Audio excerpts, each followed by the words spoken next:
Okay. All right. Well, it's nice to meet you. Thanks for joining us today. Very nice to meet you and very excited about the project. I can see that there's a real dialogue going on between. Yeah. Yeah, it's been really fun. I think Arun and I have basically been trying to kind of dissect our interests together and think about, especially where we are right now and our time and place and the kind of the current situation where we're in, and figure out where there's some interesting crossovers. And yeah, Arun, I don't know. I feel like we kind of arrived to something pretty organically in the way we went about it. And it's very interesting that you're quite like you're interested in bipoles in a way, that you're coming from a very different direction, but you're reaching now a common goal, and that's very exciting to see for the viewer how different you are, but still you can compose a new entity somehow. Yeah, I totally agree. I think we I don't know. I think we kind of arrived at at least like an interesting like a format for something to happen. And I think at this point we're kind of, and Arun, correct me if I'm wrong, but I feel like at this point we're kind of trying to figure out now the interactions that can go on, like what takes place, and kind of developing more of like the minute details into all of it, and also I guess figuring out like how we present the work and talk about the work as well. Yeah, I mean, the one of the important factors that Kyle and myself are debating, obviously, is it relates to whether this thing has to occur in actual physical space or not. So that was like, and that is where we started from the beginning. I think our first meeting or the second one, we were debating the issue of space and of artworks in space. And I think this was the product or the result of actually dealing with space. So I think we're still debating that. We're still it's still, everything is in limbo, whether we're actually producing something or not. However, I think we've come so far as to have a stable concept and principle that I think resonates with the time and with our experience together, and this virtual residency or what it means. I could see that there were a lot of formal concerns, but then it shifted into a more thematic and content-based dialogue, which is really interesting from having all these ideas of analog and the message is the medium is the message, and the whole discussion about how you will use the medium, coming from you who is more interested in sculptural elements, but then expanding that your research is very current in the sense of also taking into consideration the virtual realm. But I like that the materiality also of your research, and then the way it shifted into the content, into the intimacy, and whether, and for at this stage, at least from me, having done similar exchanges with other groups, is where your different inputs meet and where you bring in some content, whether that's the title that you already, I could see that you're looking into titles, and there were a lot of brainstorming there with the line. That was quite early on, yes, quite beginning, I think. Yeah. It's like cycles that will come again while you are researching on the form that the project is taking, and I think the title will again give the main message, which whether it's intimacy, of course, it's a very well quite used as a term, but I was thinking that you need a narrative, and somehow your research has reminded me a lot of these proto-surrealistic texts or modernist texts like Morel's Machine and Raymond Roussel's constructions, in the Mm. sense the catapult, like it's a machine that can produce ideas, even in the way that you treat the narrative, whether it's abstract or not. We don't. That's not important, but it's a generator somehow.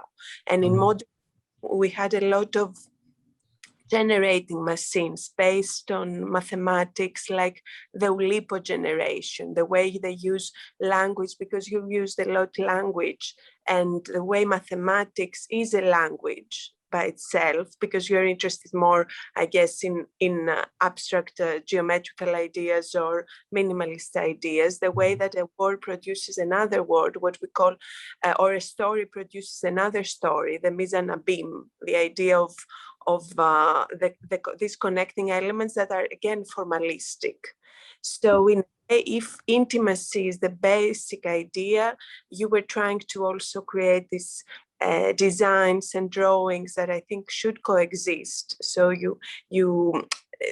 if there was a real show, because I always started from there, of how you can imagine a real show. If someone invited you today, how would you two show in a space, whether you use space or not? It can be very, again, but all these queries and concerns that you had would make a great show, basically. And I think it's like missing the main key now to open or where you have all the material, and it's with the way you will create your installation. The quote. I love that. I love the concept of the Oulipo reference too, because they worked a lot with constraints too as well, right? And kind of like imposing, and I love the concept of the or your word that you said, it was like a generator too for future conversation or for dialogue or for narrative to be produced. I like that a lot.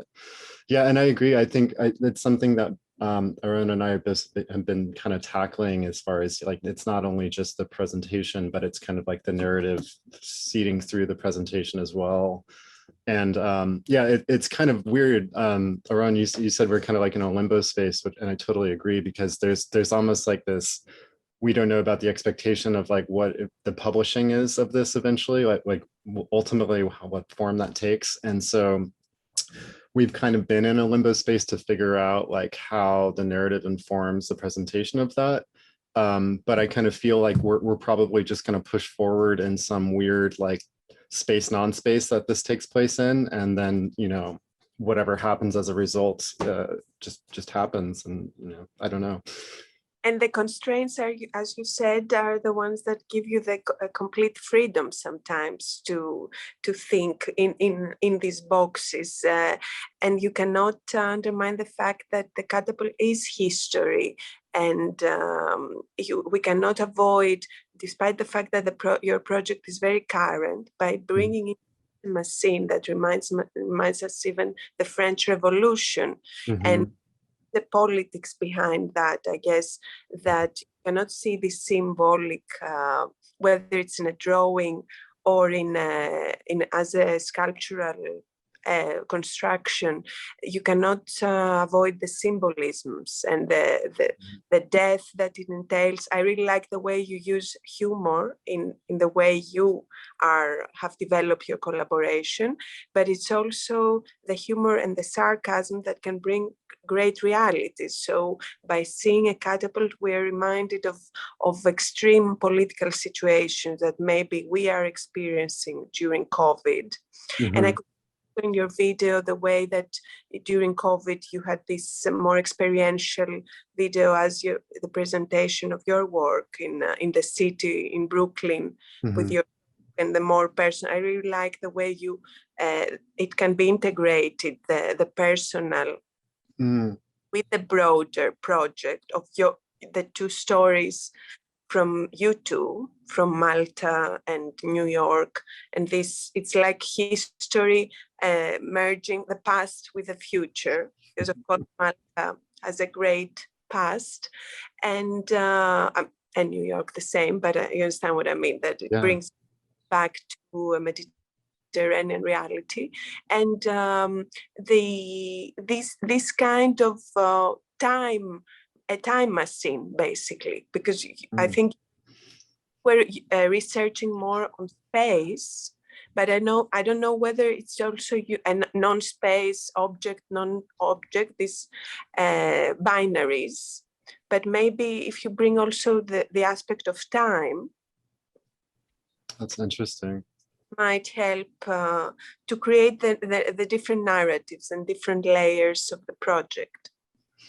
I love that. That's really fascinating.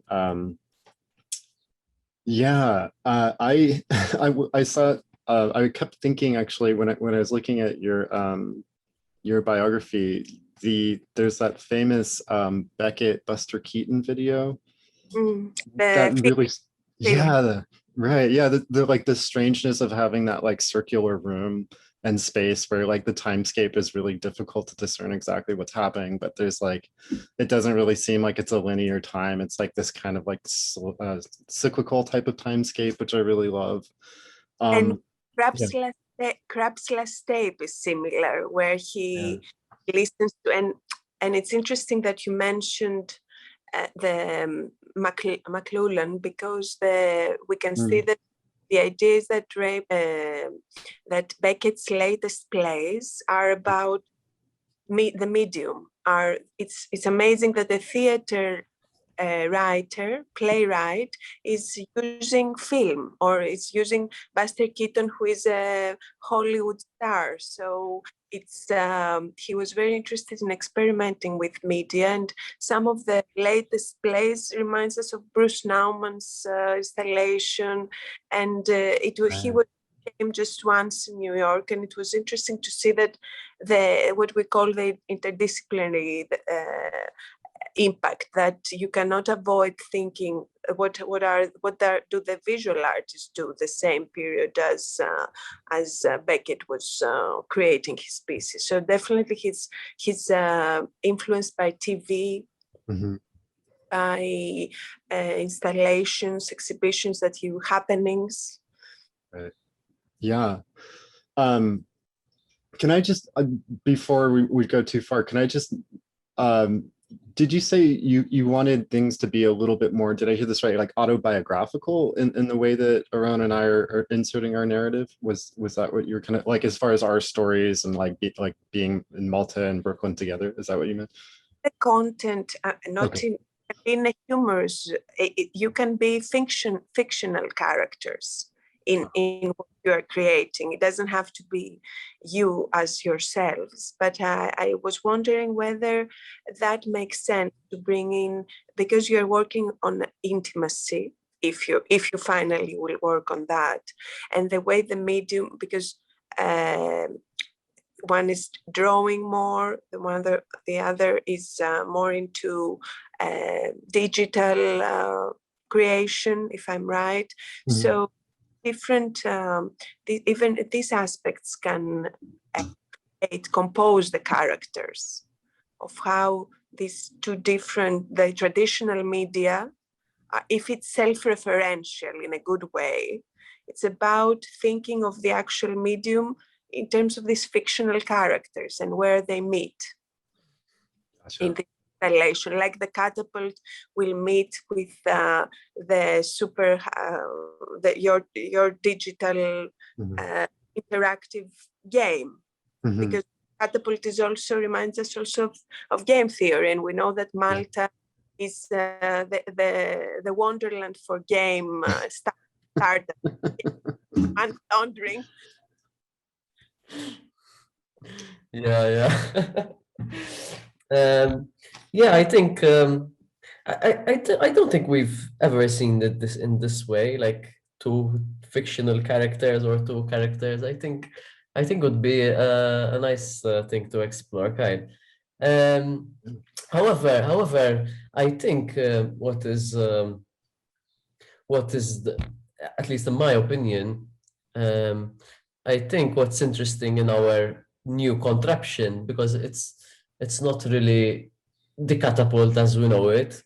I think it's a double catapult, and it's quite an absurd object, in the sense that, at least what excited me about it is its absurdity, as in it's not, it doesn't serve a specific purpose, and that takes it away from the realm of it being a weapon, or it being as a symbol of harm or a symbol of war, and taking this historicity and seeing and putting humor into it. And so I think that's something that already is interesting for us, and that's why we kept on, and Kyle kept on doing these digital and these videos that, and which were hilarious. but I think yeah, I think this element of time, and I think we have to acknowledge all of these, the political scenarios and situations, the catapult's um, uh, historical impact, or as an object. I think. I mentioned surrealism or proto-surrealism because you know you have all these machines with the eyes, the knives. It's not they're dangerous, but also they're subverted. Of course, you're subverting a symbol, but you at the same time you don't undermine the fact that it has been a symbol throughout. Definitely. And with humor and with skepticism, you're presenting it, but mostly it was about, and it is a medium itself of mass distraction for the period of historicity that it had. Mm-hmm. I was wondering, I've seen that you have done some installations that you're very interested, both of you, in site specificity. Mhm. Performative, like the video that you did, like a wandering, like a situationist wandering in your neighborhood, or I've seen that you have a lot of installations in old chapels, or in Malta you have done a lot of interventions in public spaces. I've had some interventions in public spaces, yes, but I think I have one that's coming up right now. It will be open in 2 weeks in a public space. I can share it. So I mean, it's not installed yet, but I will. And the interventions that I've done in public spaces, they were like around 5 years ago, and ever since I've focused more on a specific type of aesthetic and group of ideas. And I've, in the past, ever since 2019, I had quite a big solo show in Malta, the capital, in Valletta. And after that, I decided to tackle a specific aspect of my practice and focus on that. And I think it could be wrapped up in the notion of anti-interactivity. It's something that kept on showing up in my work ever since I was a student. And it is when I create objects that appear to have some form of function and utility, but the objects themselves are warning the viewer not to interact physically with them. So these objects that are presented remain in the realm of art, that you look at it, and the mechanical aspect of it should be worked out in the viewer's head. So this is, I think, this was the input of the catapult, and like it was a means of the catapult came out after drawing and writing. It's a method of creating and generating ideas, and it went in parallel with Kyle's also notions. So that's why we kept it. But that's what that's what my practice. I'm asking because there is an art historical element and architectural element in that, in the sense that after modernism, we have criticized functionalism in every respect. So the modernist ideals of the functional city, Yeah. Le Corbusier kind of functionalism that then was established also in Scandinavian countries. So this twisting of the machines, and if you think also about the war industries, and subverting this kind of ideal for that also what science can offer is interesting, especially with COVID. My main question was whether you think that COVID now, because these groups are reflecting what we have to imagine and vision in art, whether you think COVID will change your practice completely, and how that experience could be reflected on what you present now, in a sense that you're giving an experimentation tools to present something that can be really life-changing, or can change your artistic practice into something completely new, let's say. Whether you feel that we are in such a moment, or you are in such a moment of your life that you are into strategizing or envisioning a different future for your art practice. Was that question aimed at me or at Kyle or at both? Or both. It's a really good question. I mean, I think contextually, I have a hard time thinking about returning to normalcy after all of this is over, and I don't really know exactly what that means for myself and my practice. I mean, I think at least for me on my side, a lot of times when I build things digitally first before they become physical, and I have this kind of this preset or this default that I go to where I consider like digital space just to be this enormous vacuum that is almost like inconsequential, where you can just like build in it and, you know, like you can do anything, but like until it becomes physical in a way, like there's a lot less consequence to it. And I think your kind of question about like the space of that, the surreal space of that, becomes really interesting to me, in that as far as like you know, Aaron and I went back and forth to thinking about like object, non-object, and space and non-space, and trying to locate ourselves in that space. And there's something really interesting about like the surrealist aspect being so personal between each of us, and trying to find like an intersection of surreal space, you know, because I guess I've always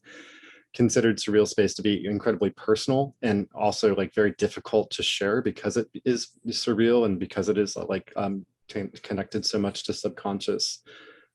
So I become really interested in finding that kind of like meeting location somehow. And as of right now, I feel like the only thing that we have is that digital space for us to kind of locate ourselves in. Oh, actually, that's not true, because now that I think about it, I mean, this is kind of a side note, but like we do have this like mailing correspondence that's going back and forth.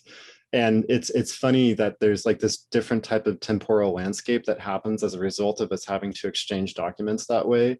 And there's this slowness to it that like totally doesn't keep pace at all with like the rapidity of us going back and forth with us in this digital interface. And I don't know, I mean, like even like receiving this letter from Aaron and like opening, like there was some like really wonderful ceremony and like wonderful like correspondence that I got in the physicality of that I really appreciated. So not so much more, but just such a different way of like feeling like I've like interacted with somebody intimately. And so we do want to figure out a way to actually tie that narrative into this somehow. And we're not entirely sure if it's coming through text or coming through drawing. But I think ultimately, and Aaron can correct me if I'm wrong here, but I think eventually we'd like to figure out a way that they get integrated in some form, or maybe they don't, but like at least like gets addressed, or at least like that aspect gets addressed somehow. The textual aspect as well of your intimacy, the correspondence. Yeah, exactly. Yeah. I think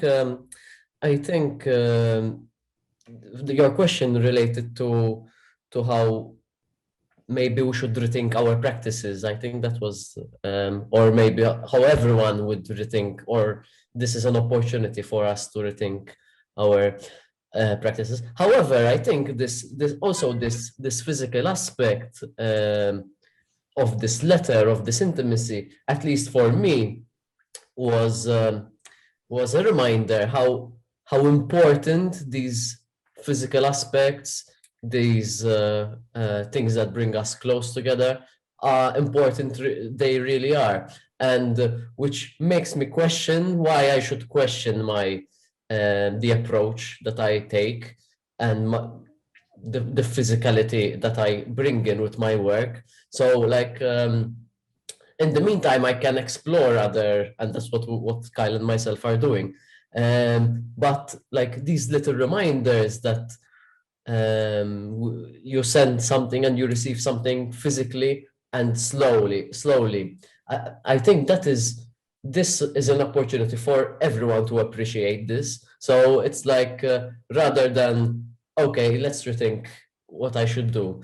These are like little reminders of how nice it was before, how nice is the tangible. So, so yeah, but we're still exploring the possibilities. So, but I don't. It's not only the tangible that changes in a way, that this is by definition, there is a change of that was coming, but now it's a fast track kind of a rapid change, which is not negative, or I mean, the nature of art is to constantly re-examine things. I didn't mean that that this condition only makes you change. That's inherent in the process of the work of art, and whether you have to adapt in different audiences, in different conditions, and considering the way you approach it is as if you think that this is just a break and that we will return in the same reality. Are you certain about that? There are a lot of things that have opened that I think this project is addressing this new realities of how we can work. I mean, that it's opening up also perspectives and possibilities. It's not always negative, the way that you have been exchanging through this restriction. It might have brought up more sincerity, perhaps more intimacy. In a weird way, the medium can be more intimate than being in the real space. That this non-space or virtual space can bring in more intimacy and reality somehow. I don't know. That's really interesting. Can I ask just a curious question? And this applies not just to both our project, but maybe just things that you've seen and witnessed in the past few years. So I've noticed in our country that, especially politically, what happened like over the past few years, that there's kind of this, we stopped being ironic with art and became very sincere, because it felt like we went through this political crisis, and then COVID happened. And so I felt like the world kind of maybe shifted to being more sincere in their approach to making, and they kind of put away irony for a while. But I'm wondering, at the other side of the, like, once this is all over and once things shift back, do you see like irony and parody and things kind of coming back in a way, or do you think we're going to be approaching more of like a sincere approach to things in the art world? That's an interesting question. I think that you're right, that we all have become more sincere with ourselves during COVID as humans as well, not only as artists, and less competitive, I hope. The other side of that is that there are a lot of social problems, and I don't know whether people will return in a very anxious and competitive mode after this is over, because a lot of things would have been dismantled. However, to come back to the absurdity, the concept of absurdity and humor that I think is relevant to the post-war period that we were talking about, and surrealism, and that's how Dada was created. And I think that these movements, since we didn't have, as we say, artistic manifestos for a weird reason in our period, except dogma or in film, or there manifestos, and a lot of people have, a lot of art historians like Hans Ulrich Obrist, they had done the manifestos at the Serpentine, well, trying to see what would be the contemporary manifesto. Is it only related to technology? I think that's our only contemporary manifesto is about how you use technology. But to come back to an earlier form of manifestos, if we had to create our own manifesto about this absurdity that we are experiencing, it's very interesting to see how the object enters, the collage. If you think about it, the way the surrealist and the Dadaist, their main input was the way that they used the medium, like Sviters, and the avant-garde elements were the way they converted the actual medium. So that's why I really liked your formalistic discussion of how you will use the textual elements, the drawings that are traditional media, together with the digital. I think that would be a great accomplishment if you manage to also have a kind of a Potemkin, in the sense of us seeing the materiality of what you're doing, so that you are not really very elaborately cutting, but you're cutting in a way that the audience can see the materiality and the autonomy of its medium. One becomes an intermediate experience. Interesting. That's the subverted way, I think, of using the medium, of not mismatching. I mean, of not assembling in a way that you're creating a whole, but that these different media coexist in a different reality, whether it's narrative or the actual media, like two-dimensionality and drawing. So just correct me if I'm wrong, but if I understand you right, you're kind of also, you're saying that the drawings themselves, the conversations themselves, like that becomes part of the presentation in the work in a way. And right. Yeah, I'm really curious about that, because there's a lot of like potential for not only like the contextual environment in this space or the textures of the space. Like, I feel like there's a lot of intersections and ways that, at least for a digital funneling, and I'm only talking about digital funneling because as of right now, it's our most direct interaction and interface between the two of us. I feel like there's a way that like that can kind of actually seep in and integrate into the space a little bit more. Like for right now, I think we have like a lot of placeholders where it's like, here's just like the idea of a landscape. Here's the idea of a backdrop. Here's the idea of this like machine or device or this composition. Sorry, it's a little noisy outside for me. But I do feel like we can actually figure out ways that these things actually kind of merge together and seep together by inserting those drawings and that physicality into the space in a way. In a way, you're working like an architect that we wouldn't like to present the actual building, but since we're interested in the visual process, is showing all these different levels, but still finding a solution. So having this pragmatic, functional idea that I can create a catapult, I can create a real building, but I'm exposing the means of how I did it through this intimate period, this dialogue, and I'm not deleting the steps, but without too processual, in the sense that we're not abstract expressionists. We are in 2020, and it's a different way of treating the processes, of integrating the processes into the final material in a very clever and in a very creative, productive way.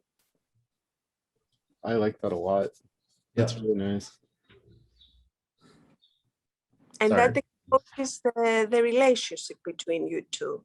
That exposes the exchange of these different ideas. Because it seems like that would inevitably allow us to highlight the autobiography of each other by just inherently in doing that. It sounds like as well. Yeah. I think so. That's wonderful. Thank you. That's a great suggestion. And in a way, there is a lot of imagination in what you said about, because I've seen also Trump in your video, and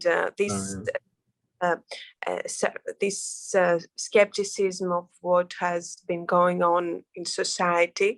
By having this project and these fictional objects that are also, they are characters, you avoid the discussion of the banality of our age somehow, by bringing in this imaginative mechanism or generator of ideas, and of whether it's textual or spatial or object based.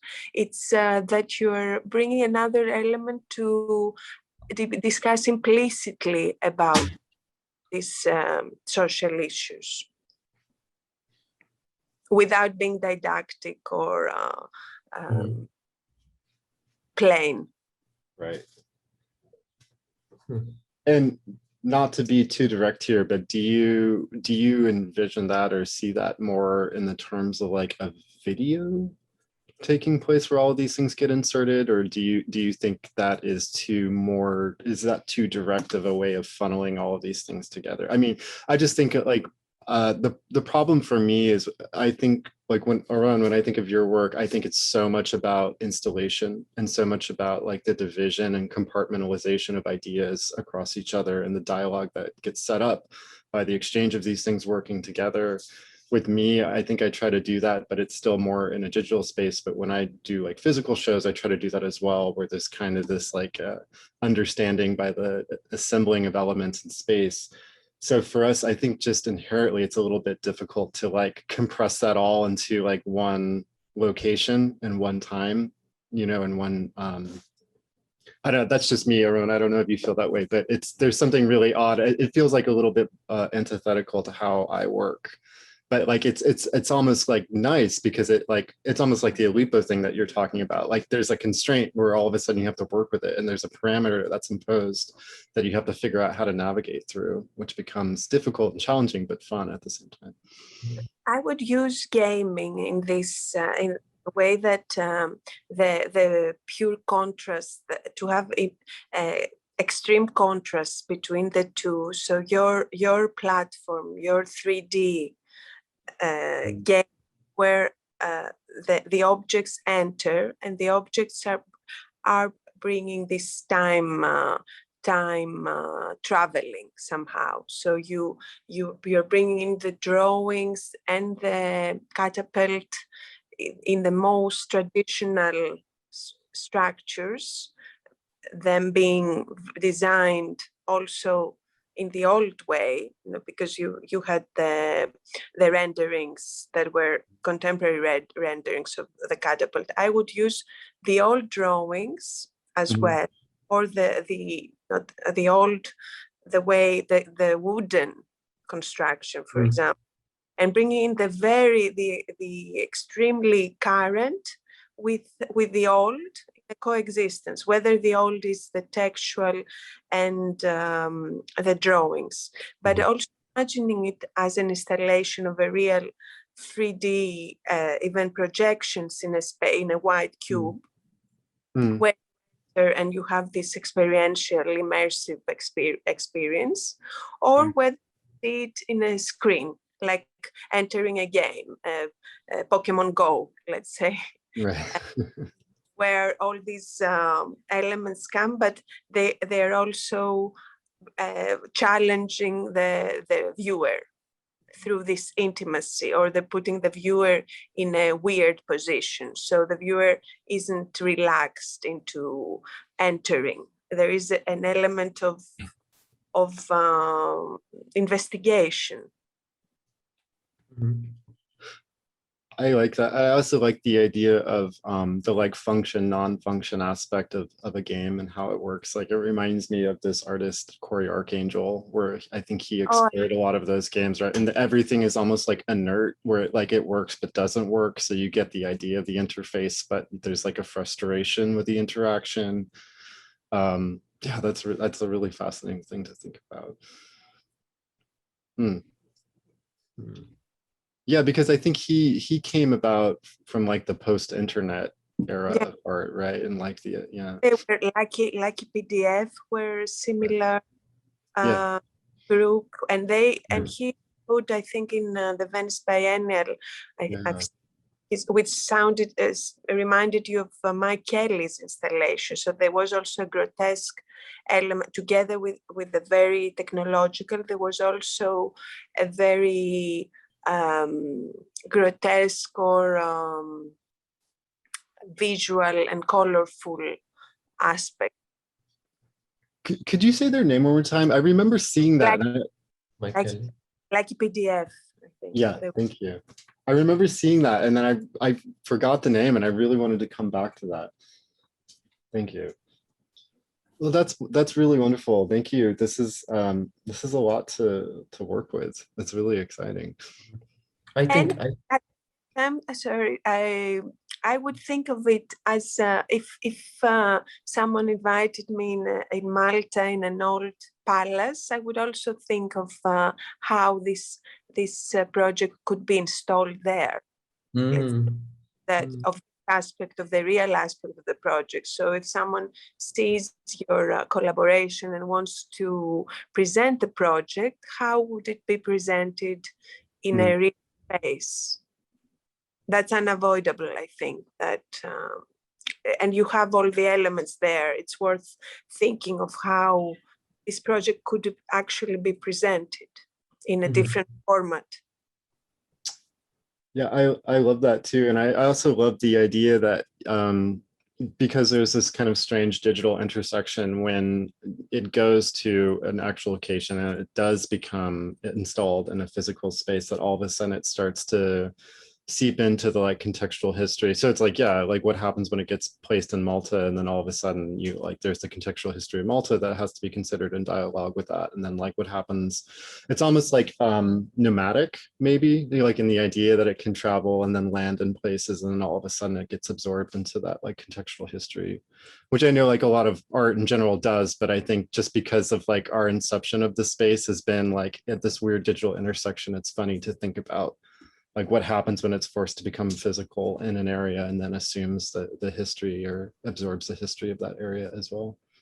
And the other question is whether it's an experience for one spectator or for the broad viewers, in the sense of, are you creating an interface between one spectator that enters and can have the experience, or is it, which is more of a gaming idea, or is it a group of people can enter and experience the work? Is it going to be with headphones? Is it going to be a navigation into this space and where you can have the interaction, or is every different spectator can see and experience different elements of the installation? I love that. Which seems a little bit more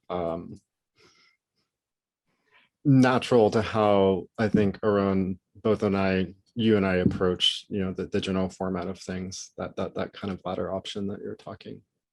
But yeah, I mean, I guess it's so funny. I don't think either of us really thought about the idea of game, It's really interesting to think about that. But there is, I think it's almost like the interface, like you're saying, is a really good word to think about, because that can be dissected into so many elements and installed in so many different ways.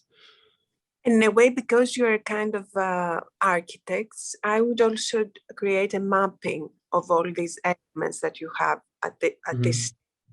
So a mapping of this non-space or space where you add, now you have your protagonist, which is the catapult, and I like that. in all these concepts and historicity, as Aaron was saying.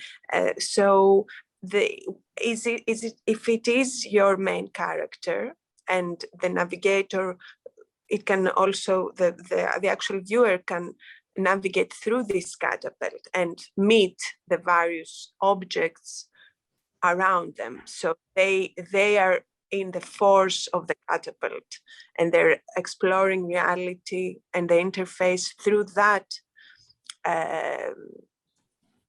figure. And I think a mapping at this stage will help you a lot to place down your text, the text that you have, the concepts, a balloon with the concepts. Is it intimacy? Is it the end of the world? Because catapult is creating I mean, you cannot avoid the word revolution with a catapult or war. So change of realities. Are we facing a new reality? So your concepts, your text, the thread that joins the other objects that you have, the characters, the end goal, the navigation, where do you land? Kyle, we have a lot of material. Correct. Whether or not, it can be exterminator angel, so where you cannot exit. I love that. I think that's really smart. And the one thing we've kind of talked a little bit about it, but like it's funny when you're making these things in digital space that it's like you have to, in a way, you have to like invent the physics that go along with it as well. So the idea of like mapping and location and the actual physicality of being in the presence of it, like kind of forces you to like work with those parameters and consider those parameters in a different way, which I really like. But it also like the idea of like where these things launch to, and the idea of like where they kind of inevitably end up, and the kind of consequence of where they go. I feel like that can all get kind of tied into the mapping of this as well. It's not like trying to arrive to like a resolution with it, but it's kind of trying to arrive to, I don't know, possible location or possible future location of where these things like, inevitably land or assemble. I like that. And I think that ties up with our earlier conversations, because we dealt with, or we were discussing space, and it's like, what if we make up a space, or what would be the idealistic space to present this project, even when we had nothing? So now we're like returning to that whole concept of it. So mapping things in somewhere that we are able to create. So we don't have a room, we can create our room. So yeah. And whether non-space is a void or an actual space that you will be drawing, because you can imagine a different non-space. I love the idea of site specificity and surrealist landscape, or like there's something really funny about like having to even figure out what that is. But yeah, that's like site, non-site, space, non-space kind of coming together in a really fun, exciting way. And your mapping can be 3-dimensional, of course. Right. Digital levels. It doesn't have to be flat. Right. That's a really good point. You've given us a lot of complexity to work with here.